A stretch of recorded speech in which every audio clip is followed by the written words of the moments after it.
الحمد لله نحمده ونستعينه ونستغفره ونؤمن به ونتوكل عليه ونعوذ بالله من شرور أنفسنا ومن سيئات أعمالنا من يهده الله فلا مضل له ومن يضلله فلا هادي له ونشهد أن لا إله إلا الله وحده لا شريك له ونشهد أن سيدنا ومولانا محمدا عبده ورسوله صلى الله تعالى عليه وعلى آله وصحبه وبارك وسلم تسليما كثيرا أما بعد فأعوذ بالله من الشيطان الرجيم بسم الله الرحمن الرحيم والعصر إن الإنسان لفي خسر إلا الذين آمنوا وعملوا الصالحات وتواصوا بالحق وتواصوا بالصبر صدق الله العظيم وصدق رسوله النبي الكريم ونحن على ذلك من الشاهدين والشاكرين والحمد لله رب العالمين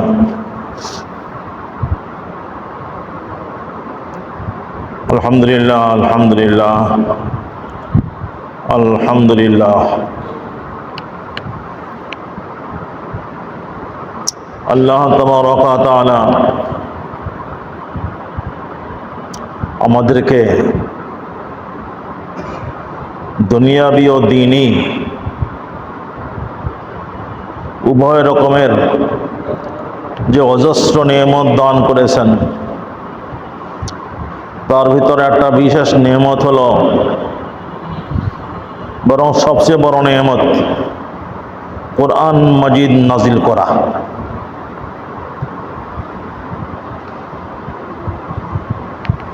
কোরআন মাজিদের শেষের যে সূরাগুলি, এই সূরাগুলি আকারে ছোট, মুখস্থ করা সহজ, তবে শিক্ষায় ভরপুর। এই জন্যই সূরাগুলি সবার মুখস্থ থাকা দরকার, আর সেই সঙ্গে সূরার অর্থও জেনে নেওয়া দরকার। আমরা এর আগে সূরা আসর সম্পর্কে আলোচনা করছিলাম। সূরা আসরের শেষ আয়াতে একে অন্যকে সত্য ন্যায়ের হুকুম দিতে বলা হয়েছে এবং সবরের, ধৈর্যের হুকুম দিতে বলা হয়েছে, যে তোমরা একে অন্যকে উপদেশ দেবে যেন ধৈর্য ধারণ করে। তো সত্য ন্যায় সম্পর্কে তো আলোচনা হলো, এবং সবশেষ কথা হলো ওয়াতাওয়াসাউ বিস-সবর, যে ক্ষতি থেকে বেঁচে যায় ওই সকল মুমিন যারা একে অন্যকে সবরের, ধৈর্যের উপদেশ দেয়। তার মানে যারা একে অন্যকে ধৈর্যের উপদেশ দেয় না, তারা ক্ষতিগ্রস্ত। উপদেশ দিলে কিছু না কিছু ফায়দা হয়, আর উপদেশ না দিলে সেই ফায়দা থেকে বঞ্চিত থাকতে হয়। তো সবরের উপদেশ দিতে বলা হয়েছে, আর সবর এমন এক বিধান যে দুনিয়া আখিরাতের দুই জায়গারই অভাবনীয় কল্যাণ এর ভিতর নিহিত। আখিরাত সম্পর্কে তো আল্লাহ তাআলা বলেছেন, ইন্নামা ইউফাস সাবিরুনা আজরাহুম বিগাইরি হিসাব। আল্লাহ তাআলা ধৈর্যশীলদেরকে পুরস্কার দেবেন, প্রতিদান দেবেন অপরিমিত, বেগাইরে হিসাব। যে কত দিলেন তার কোনো হিসাব কিতাব থাকবে না, এত বেশি দেবেন, হিসাবের উপর দিয়ে দেবেন।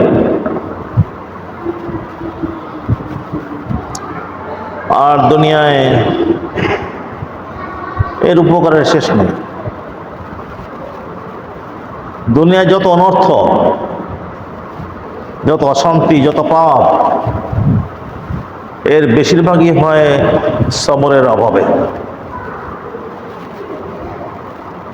প্রকাশ্য গুপ্ত সব রকম পাপ সবরের অভাবে হয়ে থাকে। সবর মানে সংযম, আত্মনিয়ন্ত্রণ। তবু অর্থ হলো বেঁধে রাখা, সবর মানে বেঁধে রাখা, নিজেকে বেঁধে রাখা।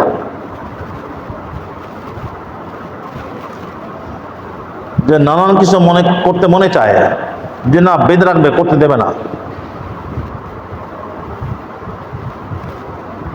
গবাদি পশু সারা পেলে যেমন নানা রকম ক্ষতি করে ফেলে, গাছগাছালি ফসল সব খেয়ে ফেলে, নষ্ট করে, মানুষের ক্ষতি করে, সম্পদের ক্ষতি করে। ওই রকম একটা পাশবিকতা সব মানুষের মধ্যেই আছে। গবাদি পশুর যেমন আছে, ওই রকম মানুষেরও আছে। নফস নামে একটা জিনিস আছে, মন।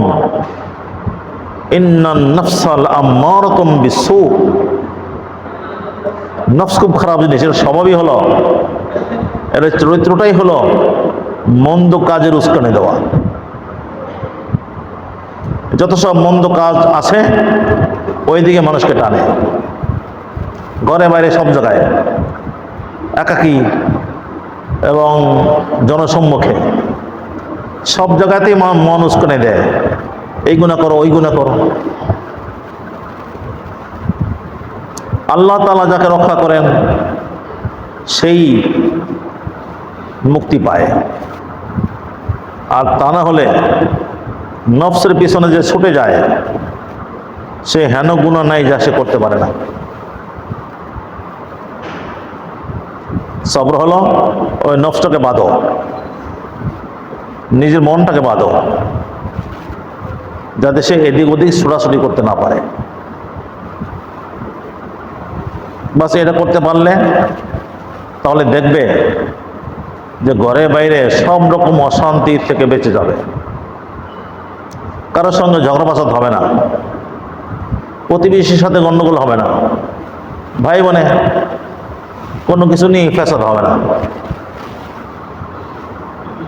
আর লোভে পড়বে না। মানুষ লোভে পড়ে যায় কেন? এতে সংযমের অভাব।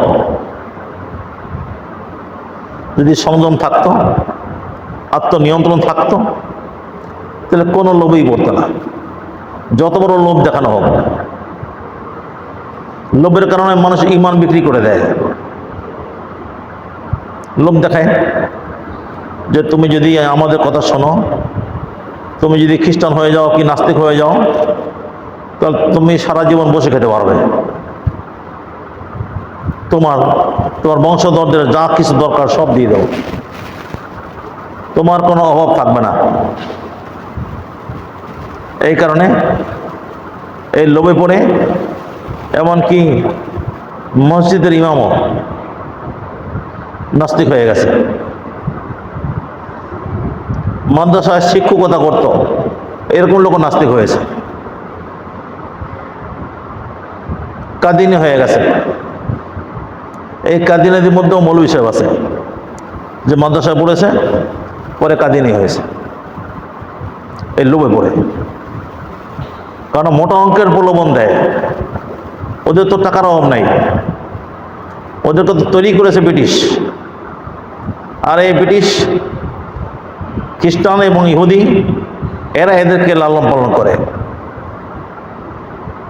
ইসরায়েলে, ইংল্যান্ডে এদের কেন্দ্র, এই দুই জায়গাতেই এই যে কাদিয়ানি সম্প্রদায় আছে। তো অনেক মানুষ কাদিয়ানি, বড় বড় মানুষ এই যে RFL, তারপর কি কি আছে, হ্যাঁ প্রাণ, হ্যাঁ কাদিয়ানি, এদের সঙ্গে আমাদের মৌলানা হোসেন আহমদ ওর প্রধানের সঙ্গে বসেছিল। প্রথমত সে অবাক হয়ে গেছে যে কাদিয়ানি সম্পর্কে আমাদের চেয়ে তো এই মৌলানা সাহেব বেশি জানে। এরপরে বসার কথা ছিল, আজও পর্যন্ত বসে নাই। অনেক সময় প্রলোভনের পরে পরবর্তী পর্যায়ে হলো রক্তচক্ষু, হুমকি। যদি না শোনো, আমাদের কথায় যদি না শোনো তাহলে গুম হয়ে যাবে। ছেলে মেয়ে, স্ত্রী, এই আত্মীয় স্বজন থেকে একদম বিচ্ছিন্ন, চিরতরে বিচ্ছিন্ন হয়ে যাবে। স্ত্রী বিধবা হয়ে যাবে, ছেলে মেয়ে এতিম হয়ে যাবে।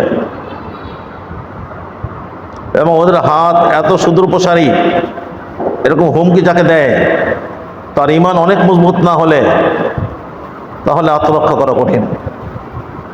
মানে আত্মরক্ষা বলতে নিজের ঈমান রক্ষা করা কঠিন।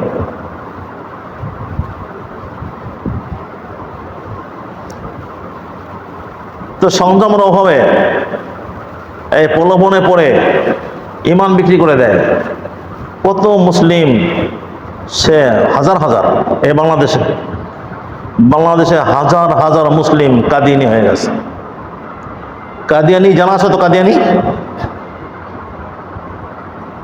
কাদিয়ানি আসলে লোকটার নাম হলো গোলাম মোহাম্মদ কাদিয়ানি। এ পূর্ব পাঞ্জাবে তার বাড়ি, কাদিয়ান একটা গ্রামের নাম, ওইখানে তার জন্ম। গোলাম মোহাম্মদ ব্রিটিশ আমলে ইংরেজের প্ররোচনায় পড়ে সে নিজেকে নবী বলে দাবি করেছে। আর এরপরে ইংরেজদের পোষকতায় তার ক্রমে বারবরন্ত হতে থেকেছে। এখন সারা বিশ্বে এদের কেন্দ্র আছে। এদের আহমদী মসজিদ, নাখালপাড়া একটা মসজিদ আছে, আহমদী মসজিদ। এই যত আহমদী মসজিদ এটা হলো ওদের। বাংলাদেশে এদের কেন্দ্র হলো বক্সিবাজারে। তো নিজেকে নবী বলে দাবি করেছে, আর শিক্ষিত মানুষ এদেরকে নবী বলছে, একে নবী বলে বিশ্বাস করছে। ওলামা একরাম আন্দোলন করছে, এগুলি জানা আছে তো। জানা আছে বলি কেমনে, খবর তো রাখে না দুনিয়ার। বেহুদা খবর রাখে, কিন্তু এলমের মানে ইমানের খবর রাখে না। ওলামা একরাম আন্দোলন করছে। ওলামা একরামের দাবি হলো যে ঠিক আছে, আহমদী, ওরা আহমদী হয়ে থাকুক, ইসলাম মুসলিম এই পরিচয়টা ওরা ধারণ না করুক।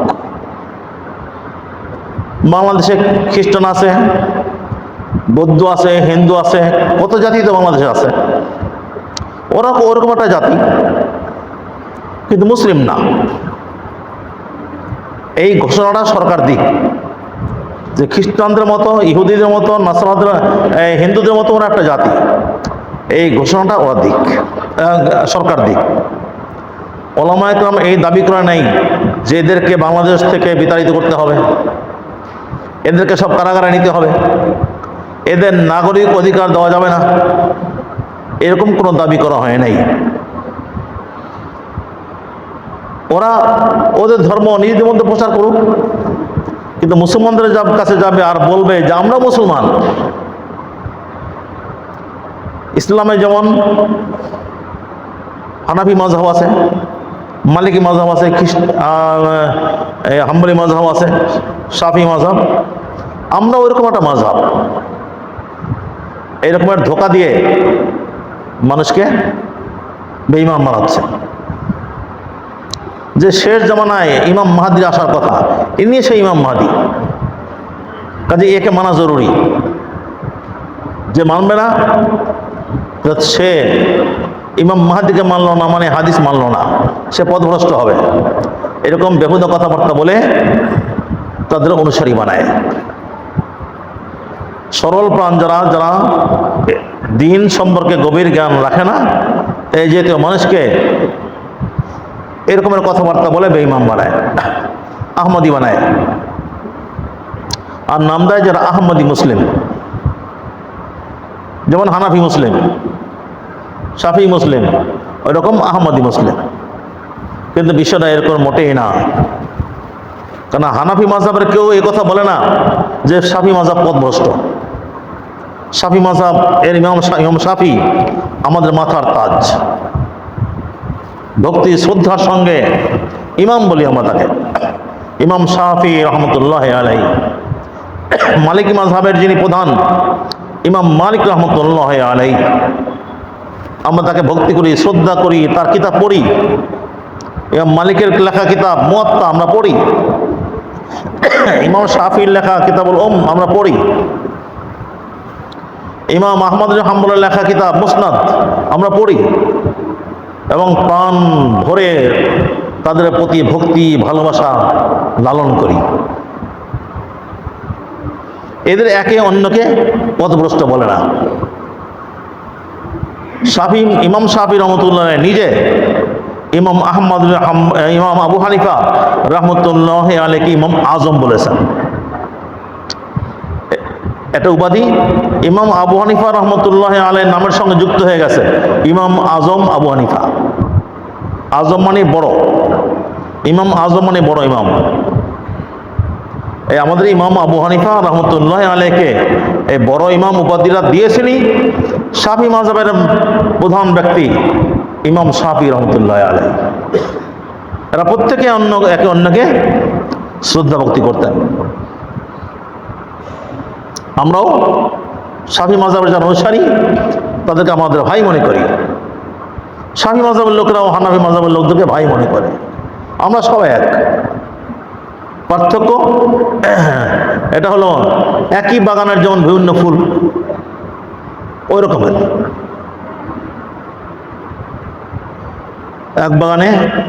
একই বাগানে গোলাপ আছে, জুই আছে, চামেলি আছে, তারপরে হাসনা হেনা আছে, টগর আছে, আরো কি কি আছে না, গন্ধরাজ, তারপরে রজনীগন্ধা, এরকম বহু শত শত শত শত ফুল এক এক বাগানে থাকে। আর যত ফুল ততই বাগানের সৌন্দর্য। সব ফুল একই রকম হলে ও বাগান সুন্দর দেখা যায় না। পিলখানায় একটা গোলাপ বাগান, এখন আর জানি না আমি আছে কিনা, একসময় ছিল। পিলখানায় বাংলাদেশের সবচেয়ে বড় গোলাপ বাগান ছিল। ওখানে 300 রকমের গোলাপ ফুল ছিল। ওখানে আমি গোলাপ চারা কেনার জন্য অনেকবার গেছি। দেখতে ভালো লাগতো না, কেন সব একই রকম। হ্যাঁ, ফুলে ফুলে পার্থক্য আছে। 300 রকম ফুল, এর সবটা আবার একটা এক এক রকম রং। ওই যে গোলাপি রং, এত বেশিরভাগ গোলাপ গোলাপি হয়, কিন্তু এর বাইরেও নানা রকম গোলাপ আছে। আবার তারপরও ওই গোলাপ 300 রকমের বলে কিছুটা সৌন্দর্য ছিল। যদি সবই একরকম হতো, 300 রকম না হয় একরকম, তাহলে অত ভালো লাগতো না। ওই রকম এটা ইসলামের শোভা। এখানে হানাফি মাযহাব আছে, মালিকি মাযহাব আছে, হাম্বলি মাযহাব আছে, শাফি মাযহাব আছে, বিভিন্ন রকমের ফুল।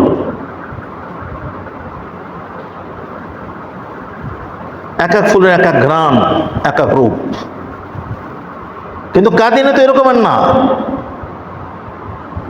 ওরা তো নিজেদেরকে স্বতন্ত্র ধর্ম বানিয়ে নিয়েছে। ওদের যে প্রধান গোলাম মোহাম্মদ, সে তো স্পষ্ট তার বই লিখেছে। আমার লেখা বই আছে, 2টা আছে। একটা হলো কাদিনী সম্প্রদায় যে কারণে মুসলমান না, আমার একটা বই।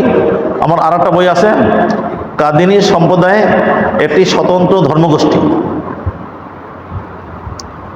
তো এতে আমি তার গোলাম মোহাম্মদের নিজের লেখা বই থেকে উদ্ধৃতি দিয়ে আমি লিখেছি এগুলি, যে সে নিজে দাবি করেছে যে ইসলামের কালিমা আমাদের কালিমা, ইসলামের আসমানি কিতাব আমাদের কিতাব আলাদা, এক না। এই মুসলমানদের যে তাদের কালিমা আমাদের কালিমা, তাদের নামাজ আমাদের নামাজ, তাদের হজ আমাদের হজ, তাদের কোন ইবাদতের সঙ্গে আমাদের কোনো ইবাদত মিল নেই। এবং যে আমাকে মানবে না সে বলছে, গালি দিয়েছে, অশ্লীল গালি, তার ভাষা বড় ন্যাক্কারজনক ভাষা। তাকে যারা মানে না, মানে আমরা, এদেরকে যেই অশ্লীল গালি সে দিয়েছে ওগুলো আমার পক্ষে বলা সম্ভব না।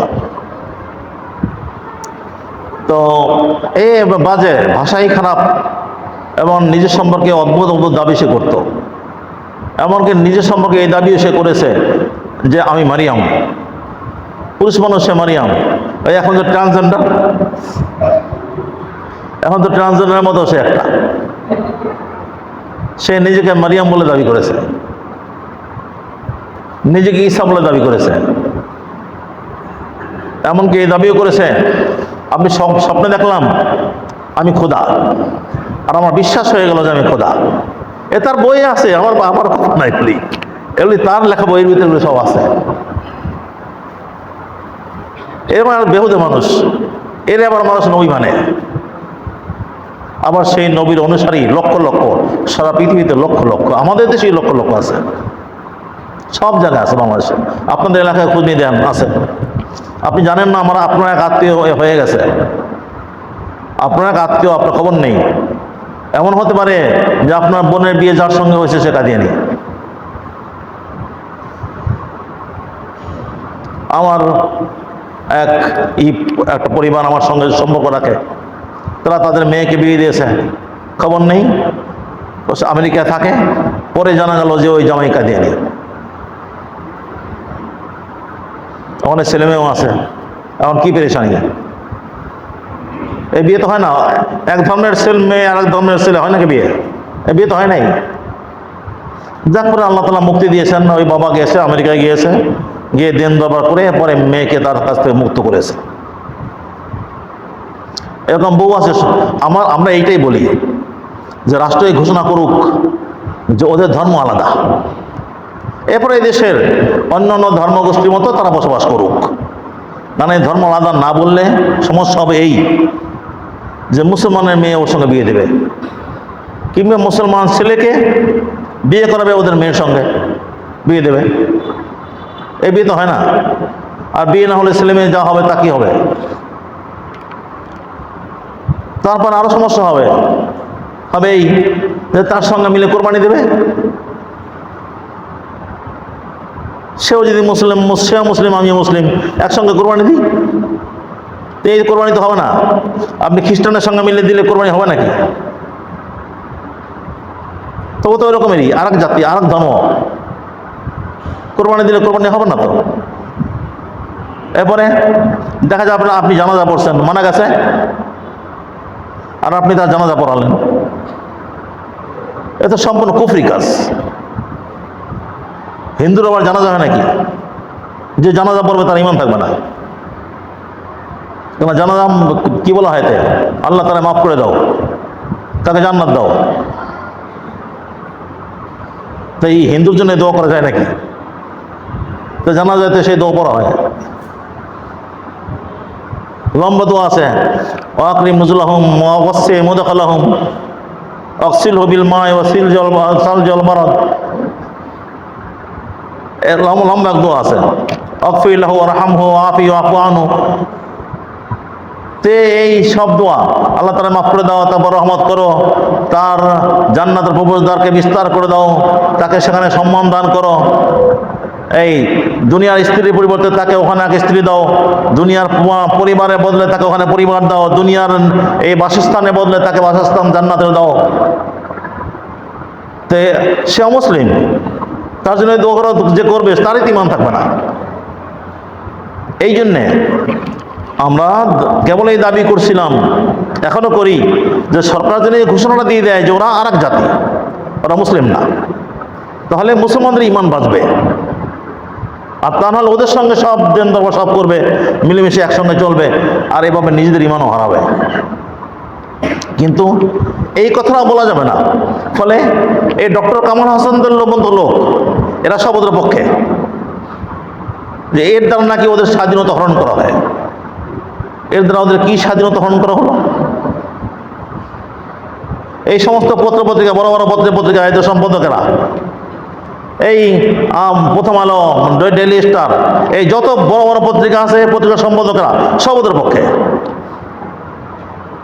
এই আমরা নাকি প্রতিক্রিয়াশীল, আমরা উগ্র, আমরা কেন এরকম ওদেরকে অমুসলিম ঘোষণা দেওয়ার জন্য দাবি জানাবো?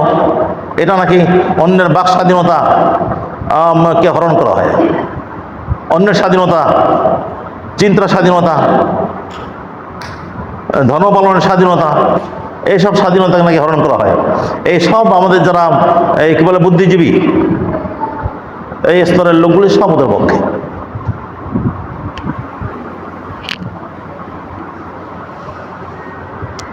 তারা মানে এটা টানাটানি করছে, এতে আমার স্বাধীনতা হরণ করা হয় না।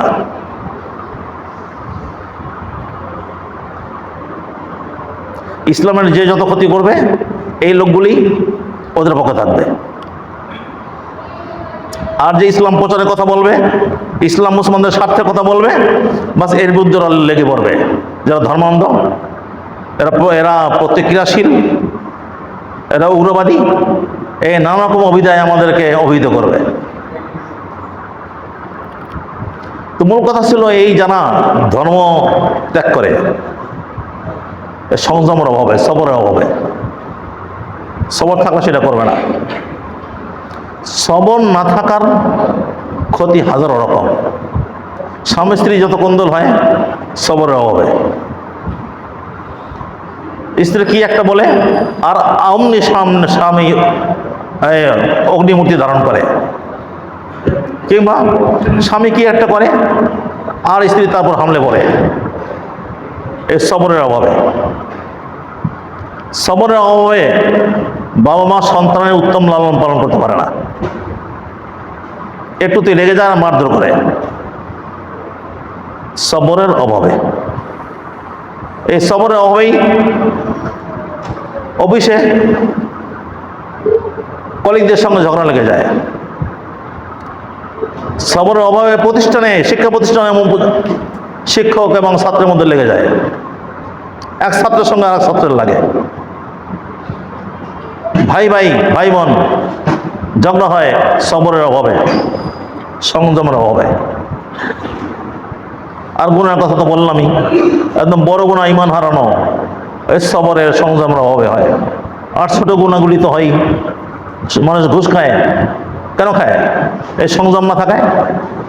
যখন দেখে বিনা কষ্টে আমি লাখ টাকা পেয়ে যাচ্ছি, আরো ক্ষুদ্র বিনা কষ্টে 100 টাকা পাচ্ছি, 50 টাকা, এরটুকু লোভ সামাল দিতে পারে না, এই সংযম নাই বলে। সংযম থাকলে 50 টাকাই 50 কোটি টাকার প্রলোভনকেও সে ঘৃণা ভরে পরিত্যাগ করত। কোনো প্রলোভন তাকে টলাতে পারত না। সুদ ঘুষ সব সংযমহীনতার কারণে হয়। এমনি হবে যত সরকারি সম্পদ আত্মসাৎ করা হয়, বিদ্যুৎ বিল, তারপরে গ্যাস বিল ইত্যাদি বিল মেরে দেওয়া হয়, ঘুষ দিয়ে কমানো হয়, এসব সংযমের অভাবে। চোখের গুণা, মুখের গুণা, এ সবাই সংযমের অভাবে। রাস্তা বের হলেই চোখের গুণা হয়, কেন হয়? তার আত্মসংযম নাই, নিজেকে দমন করতে পারে না। এটা না পারলে সব জায়গায় হেরে যাবেন। এই চোখের গুণা এটা এক ভয়াবহ বিষ, এর ভিতরে ঢুকে সব শেষ করে দেয়। চোখের গুণা থেকে বাঁচতে হবে, সংযম না থাকলে বাঁচতে পারবেন না। চোখের গুণা থেকে বাঁচার উপায় নিজের মধ্যে সংযমকে বলীয়ান করা। সে বলীয়ান করা কেমনে? একটু একটু করে করেন। প্রতিদিন সকালবেলা যখন ঘর থেকে বের হবেন তখন করেন যে আজকে ঘরে ফেরা পর্যন্ত এই সময়টুকুই, এই ঘরে থেকে বের হচ্ছি, এবারে ঘরে যখন ফিরবো এই সময়টুকুতে আমি চোখের কোনো গুনাহ করব না। আরো কম করেন যে আজকে দুপুর পর্যন্ত অল্প অল্প সময় নেন, যে আজকে সকাল থেকে দুপুর পর্যন্ত আমি চোখের কোনো গুনাহ করব না। অল্প সময় নিলে সহজ হয়। এরপরে দুপুরবেলা আপনি লক্ষ্য করে দেখেন কোনো গুনাহ হলো কিনা। সময় যেহেতু কম, তা না হওয়াই স্বাভাবিক। সামান্য এইটুকুতে হয়তো কোনো গুনাহ হয়নি, তার প্রতি চোখ পড়েছে, আপনি সঙ্গে সঙ্গে যেহেতু সকালবেলা শপথ করেছেন যে না আজকে দুপুর পর্যন্ত চোখের কোনো গুনাহ করবো না, তাই চোখ পড়লেও আপনি ফিরিয়ে নেবেন। চোখ পড়লেই গুনাহ হয় না। চোখ পড়লে যদি আটকে রাখেন, মজা নেন, তাহলে গুনাহ হয়। আর চোখ পড়ার পরে সঙ্গে সঙ্গে যদি চোখ ফিরিয়ে নেন, তাহলে কোনো গুনাহ নেই। এভাবে দুপুর পর্যন্ত চলুন। যদি এই দুপুর পর্যন্ত আপনি থাকতে পারেন এইভাবে, আল্লাহর শুকর আদায় করেন। আল্লাহ তোমার শুকর যে তুমি এই সময়টুকু আমাকে চোখের গুনাহ থেকে হেফাজত করেছো। আর যদি দেখা যায় যে না একটা হয়ে গেছে, তাহলে আবার নতুন করে শপথ নিন। এরপরে আবার সন্ধ্যা পর্যন্ত এভাবে প্রতিদিন করতে থাকুন। এরপরে সময় বাড়ান, কিছুদিন পরে একদিন, প্রতিদিন 24 ঘন্টা আমি কোনো চোখের গুনাহ করবো না। এভাবে 5-7 দিন করুন। 5-7 দিন পরে সময় বাড়ান, যে 2 দিন, এখন থেকে 2 দিন আমি চোখের কোনো গুনাহ করবো না। আপনি যদি এইভাবে 40 দিন করতে পারেন, আস্তে আস্তে করে বাড়াবেন, 2 দিন, 3 দিন, 4 দিন, 5 দিন, এভাবে বাড়াবেন। যদি 40 দিন করতে পারেন ইনশাআল্লাহ এরপর চোখের গুনাহ হবে না। হবে না এই জন্যে এই 40 দিন এভাবে চলার কারণে আপনার চোখের উপরে মায়া লেগে গেছে। আমি আমার এই চোখটাকে হেফাজত করেছি, পবিত্র রেখেছি 40 দিন, এটাকে নষ্ট করব? মায়া লেগে যাবে। এরপর আর চোখের গুনাহ করতে ইচ্ছেই হবে না। কারণ 40 দিনের সাধনার অর্জন, 40 দিন সাধনা করে করে আমি এটা অর্জন করেছি যে আমার চোখকে পবিত্র রেখেছি। এতদিনের সাধনার ধন আমি নষ্ট করে ফেলবো? মায়া লেগে যাবে। এরপরে দেখা যাবে আপনার সামনে কেউ নাচলেও আপনি ফিরে তাকাতে চাইবেন না। পরীক্ষা করে দেখুন, আজকে থেকেই করুন। মসজিদ থেকে বের হবেন, এগুলি সময় নিতে নাই যে আগামী মাসে সময় নিতে নাই, নগদ করতে হয়। এই মসজিদ থেকে বের হবেন, তখন থেকে শুরু, যে এখন থেকে নিয়ে সন্ধ্যা পর্যন্ত আমি এভাবে চলবো, চোখের কোনো গুনাহ করবো না। এভাবে যদি আপনি চলতে পারেন ইনশাআল্লাহ ইনশাআল্লাহ এই একটা পবিত্রতা, চোখের গুনাহ থেকে বাঁচা, এই একটা পবিত্রতা আপনি হাজারো মলিনতা থেকে রক্ষা করবে। চোখের গুনাহে মন অন্ধকার হয়ে যায়। চোখের গুনাহ তো একের পর এক হতেই থাকে, ফলে মন অন্ধকারে আচ্ছন্ন হয়ে যায়। এরপরে নেক কাজের আগ্রহ থাকে না, মন শুধু গুনার দিকেই ধাবিত হয়। যদি আপনি এটা করতে পারেন যে চোখটাকে গুনাহ থেকে হেফাজত করে ফেলেছেন, তাহলে দেখবেন আপনার হাত, আপনার পা, আপনার কান, আপনার মস্তিষ্ক এক এক করে সবগুলি গুনাহ থেকে বেঁচে যাবে। প্রত্যেক অঙ্গ যদি ভাবে গুনাহ থেকে বেঁচে যায়, একসময় আপনি পুরো আপনার অস্তিত্বই গুনাহ থেকে বেঁচে গেল। আপনি এক নিষ্পাপ, এক আলোকিত ব্যক্তি। এই চোখের গুনাহটাই হলো সবচেয়ে বড় মুসিবত।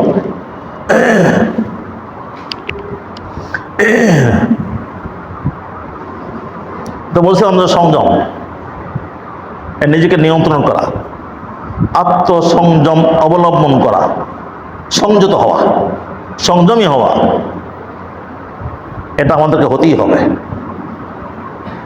এর জন্য আল্লাহ হুকুম করেছেন ওয়াতাওয়াসাউ বিস-সবর, তোমরা একে অন্যকে উপদেশ দাও সবরের, সংযমের। ঘরে গিয়ে স্ত্রীকে বলুন, মাকে বলুন, বোনকে বলুন, ভাইকে বলুন, বাবাকে বলুন যে আমরা ঘরে আজ থেকে এটা চর্চা করব, একে অন্যকে সবরের উপদেশ দেব, যে সবর করো, ধৈর্য ধরো। অফিসের সহকর্মীদেরকে বলে রাখুন যে আমরা আজকে থেকে একে অন্যকে সবরের উপদেশ দেব। আপনি যেখানে থাকেন, যেখানে যান, সেই জায়গায় পরিবেশ গড়ে তুলুন যে আমরা পরস্পরে একে অন্যকে সবরের উপদেশ দেব। তাহলে আপনার সবটা জায়গায় গুনাহ থেকে বাঁচার দুর্গে পরিণত হয়ে যাবে। আপনি সঙ্গে দুর্গ নিয়ে চলতে থাকবেন, কোথাও কোনো গুনাহ হবে না, আর অশান্তি হবে না, ঘরে কোনো অশান্তি থাকবে না। কারণ যখন আমি আমার ভাইকে বলছি সবর করো, তাহলে আমি সবর কেমনে হারাই, আমি কেমনে অসংযত হই? আর ভাই যখন আমাকে বলবে যে ভাই তুমি সবর করো, তখন সে নিজেও সংযত হবে। বাপ ছেলেকে, ছেলে বাবাকে, স্বামী স্ত্রীকে, স্ত্রী স্বামীকে একে অন্যকে যদি সবর করতে বলে, তাহলে যে বলবে সে প্রথমেই সবরে অভ্যস্ত হওয়ার চেষ্টা করবে। তখন যদি একে অন্যকে কড়া কথা বলে, তা রাগ করবে না, তার মধ্যে তো সংযম এসে গেছে। স্বামী স্ত্রীতে ঝগড়া একদম হবে না, হবেই না। মৃত্যু পর্যন্ত স্বামী স্ত্রী মিলেমিশে থাকবে, কোনো কিছু নিয়ে তাদের মধ্যে ঝগড়া হবে না। আর সন্তানের প্রতিপালনে বাবা মা হতাশ হবে না, হতাশ হয়ে যায়। 2-4 দিন চেষ্টা করার পরেই হতাশ হয়ে যায় যে না, কথা শোনে না, একে দিয়ে কিছু হবে না। বাবা ছেলেকে বলে তোমাকে দিয়ে কিছু হবে না, মেয়েকে বলে না তোমাকে দিয়ে কিছু হবে না। এই 2-4 দিন তাকে উপদেশ দিয়েছে, এরপরে হাল ছেড়ে দিয়েছে। এই যে হাল ছেড়ে দিয়েছে, কেন?